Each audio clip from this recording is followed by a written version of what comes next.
Hello అండి, నేను doctor Biji, fertility consultant, ఫర్ట్9 హాస్పిటల్, కరీంనగర్. ఈరోజు ఓవ్యులేషన్ ఇండక్షన్ అంటే టాబ్లెట్స్ వాడుతున్నా ప్రెగ్నెన్సీ రావట్లేదు.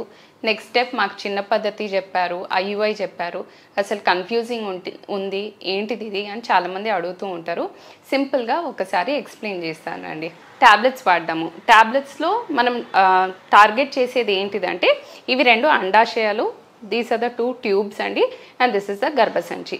అండాశయంలో అట్లీస్ట్ ఒక అండం పెరిగేటట్టు టాబ్లెట్స్ ఇస్తాము. ఒక అండం పెరిగిన తర్వాత న్యాచురల్గా జరిగేది ఏంటంటే ఆ అండం అనేది రప్చర్ అవుతుంది. ఫాలికల్ అంటాం. ఫాలికల్ లోపల అనేది కణం ఉంటుంది. ఈ ఫాలికల్ రప్చర్ అయ్యాక ఆ కణం ఏది ఉందో దాన్ని ట్యూబ్ లాక్కుంటుంది, ట్యూబ్ లోపలికి వస్తుంది. ఇదే టైంలో హస్బెండ్ వైఫ్ కలిసి ఉన్నప్పుడు ఇక్కడ స్పర్మ్స్ రిలీజ్ అవుతాయి, పురుష కణాలు ఇక్కడ రిలీజ్ అవుతాయి. ఇక్కడ నుంచి స్పర్మ్ అనేది స్విమ్ చేసుకుంటూ పైకి వచ్చి ఇది రిలీజ్ అయ్యే టైం కల్లా ఇక్కడ ఉంటుంది. ఒకవేళ 2 కణాలు ఇదే టైంకి ఉంటే అప్పుడు ప్రెగ్నెన్సీ అనేది ఏర్పడుతుంది.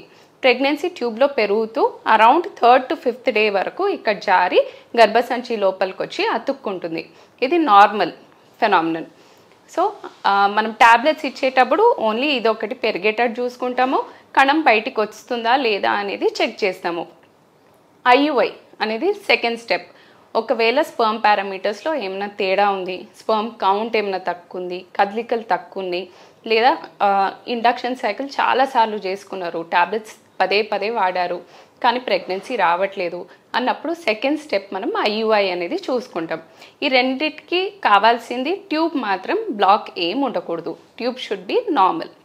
సో ఐయుఐలో ఏం చేస్తాము, నార్మల్గా ఇక్కడ ఏం రిలీజ్ అవుతుందో స్పర్మ్స్, ఇక్కడ చాలామందికి స్పర్మ్స్ అన్ని చనిపోయి ఓన్లీ కొన్ని ఫ్రాక్షన్ అనేది లోపలికి వెళ్తుంది. సో ఇది ప్రివెంట్ చేసుకుంటూ అలాగే మొటిలిటీ తక్కువ ఉన్న వాళ్ళకి ఆ స్పర్మ్ అనేది వాష్ చేసి కాన్సన్ట్రేట్ చేసి ఆ కాన్సన్ట్రేటెడ్ స్పర్మ్ని ఇక్కడ రిలీజ్ చేస్తాము. సో స్పర్మ్ వెళ్ళే దూరం అనేది తగ్గిపోతుంది.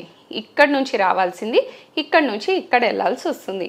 సో ఐయుఐలో సక్సెస్ రేట్ అనేది అట్లా పెంచడానికి ట్రై చేస్తాము. సో ఇక్కడ నుంచి సేమ్ మళ్ళీ ఇంజెక్షన్స్ ఇచ్చి ఇది పెంచడము, ట్యాబ్లెట్స్ ఇచ్చి ఇది అండాశయం నుంచి అండం విడుదల అవ్వడానికి ట్రై చేయడము, ఇంజెక్షన్ ఇవ్వడము, ఇది రిలీజ్ అయిందా లేదా చూసుకోవడం, ఈ ప్రాసెస్ అన్నీ సేమ్ ఉంటుంది. The only thing is we help the స్పర్మ్స్ని మాత్రం ఇక్కడికి తీసుకొచ్చి వదిలేస్తాము. సో దిస్ ఇస్ ఐయుఐ అండి.